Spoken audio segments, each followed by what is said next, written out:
한자 그 과목 때 배웠던 그 한자들이 다 생각나는 건 아니지만 그 가끔씩 생각이 나는 사자성어들이 몇 개 있습니다. 그 중에 제가 가장 많이 떠오르는 그 한자성어는 오늘 이 설교의 제목이기도 한 근묵자흑이라고 하는 한자성어입니다. 들어보셨죠? 근묵자흑 어떤 뜻인가요? 네, 검은 먹을 가까이 하면 검어진다라고 하는 뜻의 한자 성어입니다. 이 뜻은 나쁜 사람을 가까이 하면 나쁜 환경에 거하게 되면 그 사람에게 물들게 되고 그 환경에 물들게 된다라고 하는 의미를 가르쳐주고 있습니다. 그래서 우리가 가까이 하는 사람 그리고 가까이 하는 환경이 얼마나 중요한지 가르쳐주는 한자 성어입니다. 우리나라에 전해지는 그 명언 가운데 이런 말도 있습니다. 까마귀 싸우는 걸로 백로야 가지 마라. 맑은 물에 깨끗이 씻은 몸을 더럽힐까 하노라. 이런 말도 있습니다. 이 말은 고려말 충신이었던 정몽주의 어머니가 그 아들에게 했던 이야기입니다. 백로인 네가 까마귀가 싸우고 더럽혀진 그 땅으로 가지 마라 라고 하는 당부의 이야기입니다. 근묵자흑, 까마귀 노는 곳에 백로야 가지 마라 라고 하는 이야기는 옛날만의 이야기가 아니라 오늘날 우리 어머니들이 자녀들을 학교에 보내면서 꼭 당부하는 말과도 일맥상통합니다. 뭐라고 하면서 보내죠? 좋은 친구 만나라. 또요, 공부 잘하는 친구 옆에 꼭 앉아 있어라. 전교 1등 옆에 붙어 있어라. 이런 이야기. 절대 일진들이랑 어울리지 말고 나쁜 친구들하고 가까이 가지도 말라라고 하는 그 당부의 이야기가 바로 이 이야기입니다. 왜 그런가요? 그 아이들이 가까이 하는 그 사람, 그 환경이 그 아이들의 삶에 아주 깊은 영향을 끼치기 때문에 그렇습니다. 그런데 여러분은 지금 누구와 가까이 앉아 있습니까? 여러분이 이 세상 가운데 살면서 지금 누구의 벗으로 또 누구와 함께 거하고 있습니까? 여러분은 누구에게 물들어 있고 누구로부터 그런 영향력을 받고 살아가고 있습니까? 그것을 아는 방법은 아주 단순합니다. 우리 자신을 들여다보면, 내 모습을 관찰하면 내 몸에 검은 게 묻어 있고 내 몸 안에 그러한 것들이 묻어 있다면 내가 지금 묵 옆에, 검은 먹 옆에 있구나 라고 하는 것을 알게 됩니다. 오늘날 이 한국교회가 부흥의 침체기를 맞아서 침몰하고 있다라고 많은 사람들이 이야기하고 있습니다. 그 가장 큰 원인으로 꼽히는 게 바로 세속화라고 하는 겁니다. 세속화가 무엇인가요? 오늘 말씀으로 비추어 본다면 교회가 세상과 벗하여, 세상과 가까이하여 그 세상에 물들어 버리는 것이 바로 세속화입니다. 그래서 사단이 주도하는 이 세상의 가치, 이 세상의 생각, 이 세상의 이론들이 그대로 교회에 들어와서 물들어 버린 것, 그것 때문에 이 한국교회가 점점 더 병들어 가고 있다라고 진단하고 있습니다. 그래서 유일하고 거룩하신 예수 그리스도의 복음이 이 세상의 것으로 인하여 희석되고 왜곡되고 가려져 버렸습니다. 그런데 더 심각한 문제는 그렇게 된 것을 사람들이 모른다는 겁니다. 온몸에 검은 게 묻어 있고 온몸에 더러운 것들이 묻어 있는데 그것을 스스로 진단하고 깨닫지 못한다라고 하는 겁니다. 사랑하는 성도 여러분, 여러분 지금 누구와 가까이 앉아 있습니까? 여러분 누구 옆에 물들어 있습니까? 오늘 이 본문의 야고보 사도는 바로 앞장인 3장에서 논의하고 있는 여러 가지의 이야기들에 대해서 다음과 같이 질문을 던지고 있습니다. 여러분의 삶에 일어나는 싸움과 다툼, 그리고 교회 안에서 벌어지는 싸움과 다툼의 원인이 무엇인가요? 라고 하는 3장의 이야기를 그대로 가져오고 있습니다. 어떻게 생각하나요? 싸움과 다툼의 원인이 무엇인가요? 사탄입니다. 거짓 형제들이에요. 불신자들이에요. 이단들일걸요? 라고 말할 수도 있지만 오늘 이 본문에서 야고보가 대답하는 것은 이것입니다. 그러한 싸움과 다툼은 정욕으로부터 나온다 라고 이야기하고 있습니다. 정욕. 여러분 정욕이 무엇인가요? 우리가 찬송가 부를 때도 정욕을 물리치는 십자가의 능력에 대한 이야기를 하고 있는데 여러분 정욕이라고 하는 것은 본래적인 의미로 보면 즐거움 그리고 기쁨이라고 하는 뜻입니다. 우리가 아는 것처럼 욕심이란 단어보다는 즐거움과 기쁨에 훨씬 더 가깝습니다. 그런데 어떤 즐거움이냐면 자기 즐거움입니다. 자기가 누리는 즐거움과 기쁨을 성경은 정욕이라고 말하고 있습니다. 내가 즐겁고 내가 기쁜 것을 정욕이라고 이야기하는 겁니다. 내가 성공하고 싶은 욕망, 내가 가지고 싶은 욕망, 내가 누리고 싶은 욕망, 내가 편해지고 싶은 욕망, 내가 인정받고 인기를 얻고 싶은 욕망, 나. 내가 중심이 되는 그 모든 것들이 다 정욕에 포함되어 있습니다. 바로 이러한 정욕이 교회 안에 벌어지는 다툼과 싸움, 이 세상의 다툼과 싸움의 원인이라고 이야기하고 있습니다.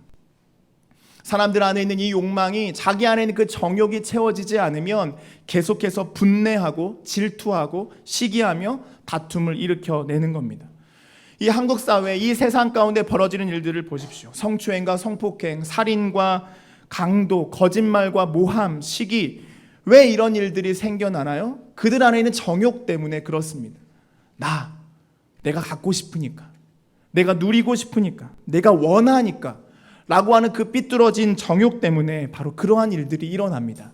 그러나 오늘 이 본문에서 야고보가 이야기하는 이 문제, 이 다툼과 싸움의 문제, 이 정욕의 문제라는 게 세상이 아니라 바로 지금 이 교회 안에 벌어지고 있는 일이라고 우리에게 가르쳐주고 있습니다.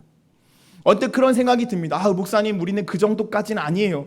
우리 안에 무슨 살인이 있고 강도가 있고요, 우리 안에 무슨 시기가 있습니까? 라는 말이 들지 모르지만 성경이 이렇게 말하고 있습니다.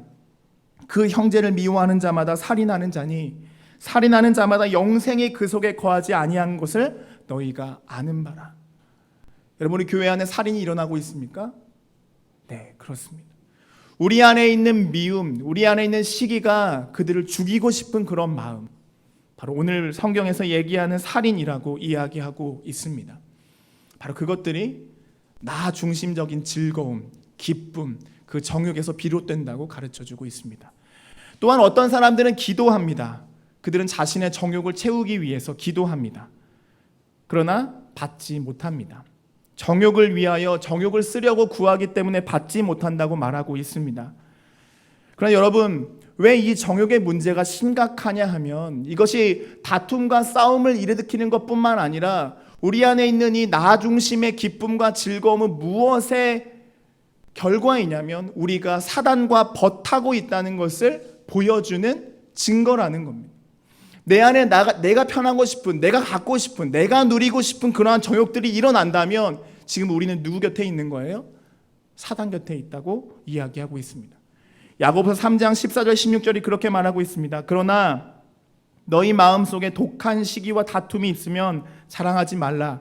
진리를 거슬러 거짓말하지 말라. 이러한 지혜는 위로부터 내려온 것이 아니요 땅 위의 것이요 정욕의 것이요 귀신의 것이니 시기와 다툼이 있는 곳에는 혼란과 모든 악한 일이 있습니다. 우리 안에 다툼과 시기, 싸움이 있다면 그것은 우리 안에 정욕이 있다는 거고, 우리 안에 나 중심의 즐거움과 기쁨을 누리려고 그것을 가지려고 하고 있다면 지금 우리는 사단 곁에 가까이 가고 있다는 말입니다.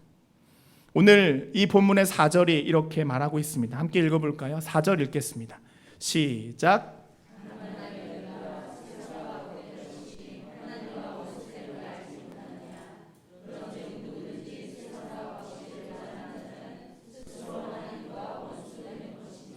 여기에서 가늠한 여인들아 라고 하는 사람들은 누굴까요? 이 세상의 사람들일까요? 아닙니다. 가늠한 여인들아 라고 얘기하는 사람들은 지금 이 편지를 받는 교회의 성도들, 우리를 이야기하는 겁니다. 무슨 말인가요? 너희가 세상과 벗하여 나의 즐거움, 나의 기쁨을 추구하고 그것을 따라 살고 있는 우리 자신을 향하여 너희는 가늠했다라고 지금 이야기하고 있는 것입니다. 정욕을 따라 사는 삶, 나 중심의 삶, 나의 즐거움과 기쁨을 추구하는 삶은 이 세상과 이 세상의 권세자 사단을 벗하는 것이고 하나님과 원수되는 것이라고 이야기하고 있습니다. 하나님을 등지고 이 세상과 친구가 되었다는 것을 말하는 겁니다.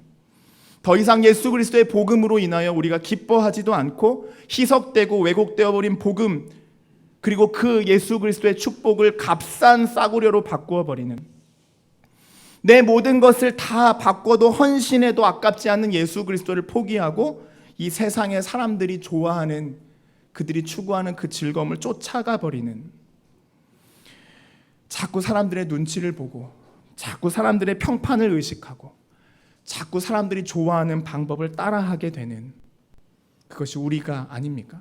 아니, 그것은 제 모습인 것 같습니다. 여기서 얘기하는 이 가늠한 여인은 마치 저와 같습니다. 바로 그렇게 하나님을 등지고 세상과 벗하며 그 사단의 종이 되는 것이 하나님 입장에서는 외도했다, 바람폈다, 가늠한 것이다 라고 말하는 것입니다. 사랑하는 성도 여러분, 여러분의 삶을 한번 들여다보십시오. 여러분의 한번 기도 제목을 한번 점검해 보십시오. 여러분 무엇을 위한 삶을 살고 있습니까? 여러분 무엇을 위한 기도를 드리고 있습니까? 하루 24시간, 일주일, 한 달, 1년 여러분의 삶은 도대체 무엇을 추구하는 삶입니까?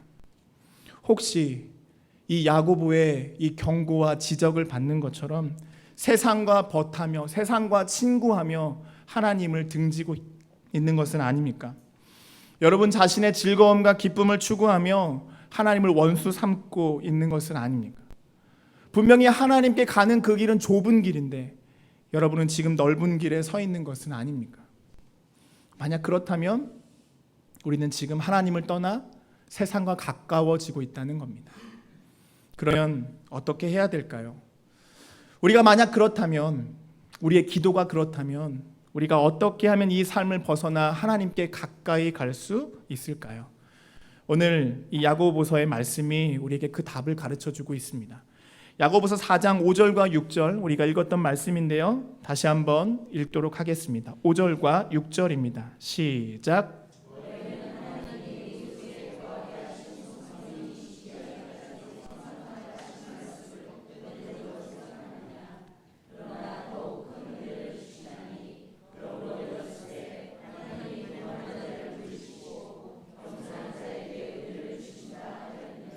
아멘. 우리가 하나님께 가까이 하기 위해서 이야기하는 첫 번째는 겸손하라는 것입니다. 겸손하라.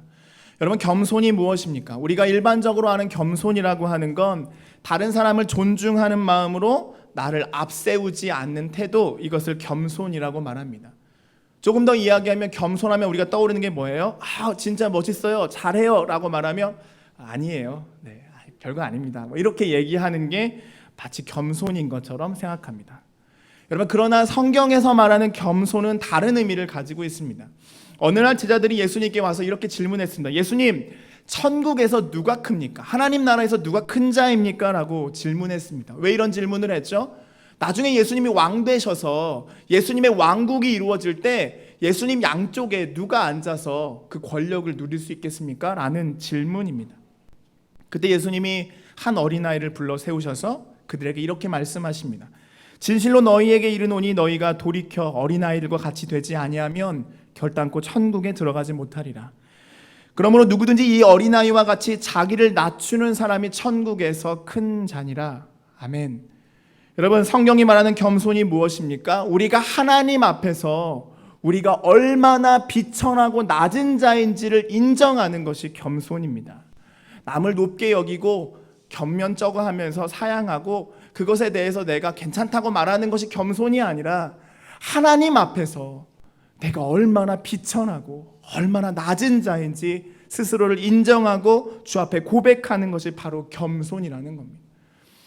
예수님이 얘기하신 겸손도 바로 이 겸손이고 오늘 이 본문의 야고보가 이야기하는 이 겸손도 바로 그것입니다. 야고보서 4장 10절이 이렇게 말합니다. 주 앞에서 낮추라. 그리하면 주께서 너희를 높이시리라. 너희가 겸손하라 말한 것이 아니라 주 앞에서 네가 얼마나 비천하고 낮은 자인지 인정하고 주 앞에 무릎 꿇어라. 그리고 주님만 의지해라.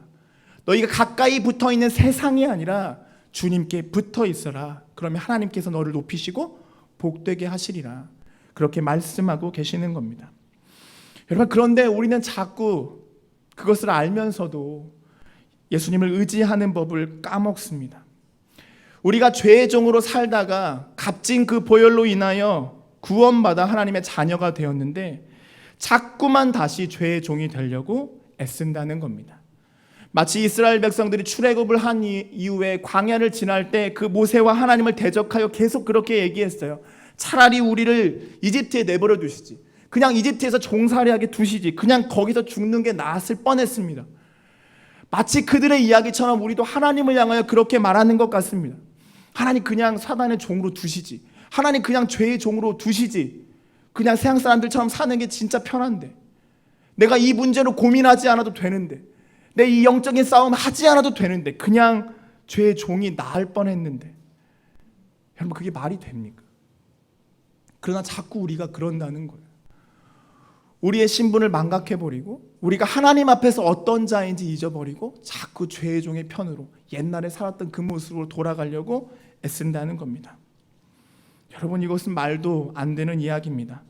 하나님을 떠나 하나님과 원수되어 세상과 버타면 우리가 성공하는 건 아닙니다. 우리가 즐겁고 편하고 기쁜 거 아닙니다. 여러분 그것은 곧 영원한 죽음을 의미하는 겁니다. 겸손하십시오.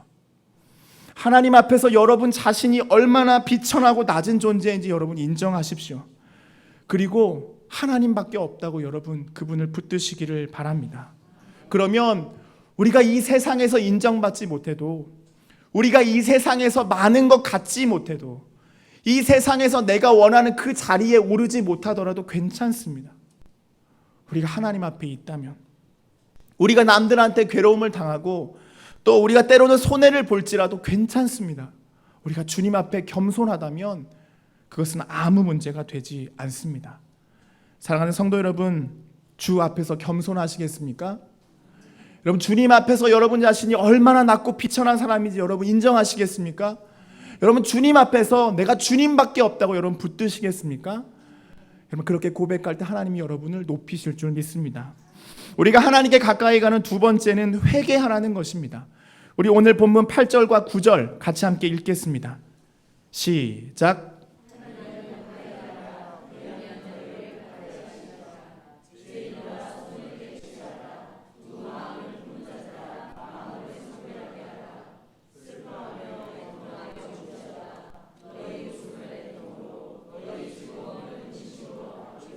아멘. 하나님께 가까이 가기 위해서 우리가 회개하고 돌이켜야 된다라고 이야기하고 있습니다. 우리가 회개를 통하여 거룩하고 정결하고 깨끗한 자가 되어야만 하나님께 나아갈 수 있다라고 말하고 있습니다. 여러분 잘 들어보십시오.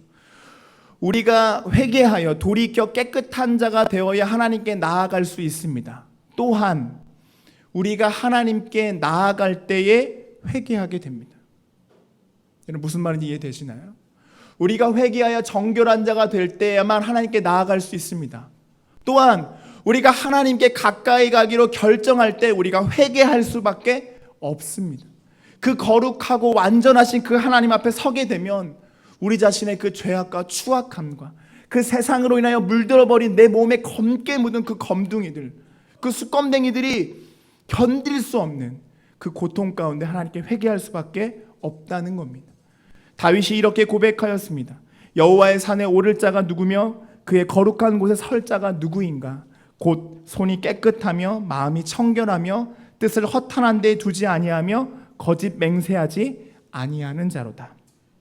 야고보는 우리가 하나님께 가까이 하기 위하여 회개해야 된다라고 말하고 있습니다. 또한 그 회개는 철저한 회개해야 된다라고 이야기하고 있습니다.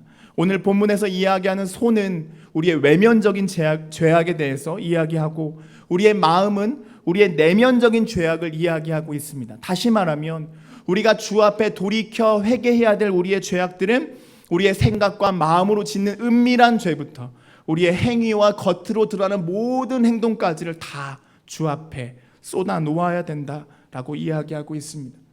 우리가 하나님 앞에 그것들을 용서를 구하고 자복하고 회개하며 우리가 회개할 때 우리 안에 울음이 터지고 우리 안에 애통함이 드러날 수밖에 없습니다. 다윗도 그러했고 수많은 믿음의 선진들도 하나님 앞에서 이렇게 자기의 옷을 찢으며 머리를 헝클어뜨리고 머리에 재를 부으며 그 앞에 겸손히 엎드려 회개하였습니다. 그리고 하나님의 은혜를 구하였습니다. 이것이 우리의 모습이 되어야 될 줄 믿습니다. 우리가 하나님께 가까이 가기 위해서 우리가 주 앞에서 겸손해져야 하고 우리가 주 앞에서 회개해야 합니다. 우리 안에 있는, 우리 밖으로 드러나 있는 그 모든 죄악들 다 주 앞에 쏟아놓고 가슴을 치며 가슴을 찢으며 애통해하며 주 앞에 은혜를 구해야 합니다.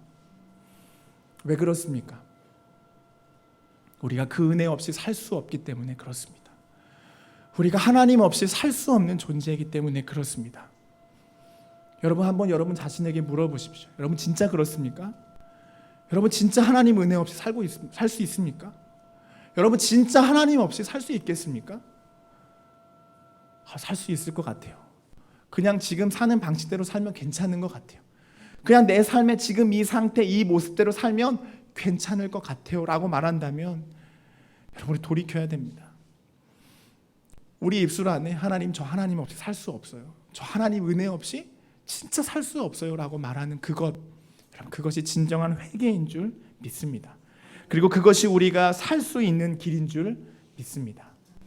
오늘 이 말씀을 맺겠습니다. 제가 말씀을 준비하면서 여러 역본들을 이렇게 보면서 특별히 그 유진 피터슨의 메시지 역본을 읽으면서 참 많이 아팠고 또 참 많이 위로를 얻었습니다. 아마 이 야고보 편지를 받던 당시에도 글을 읽었던 사람이 많이 없었기 때문에 아마 글을 읽었던 한 사람이 이렇게 일어서서 그 편지를 읽고 나머지 사람들은 들었을 것 같습니다.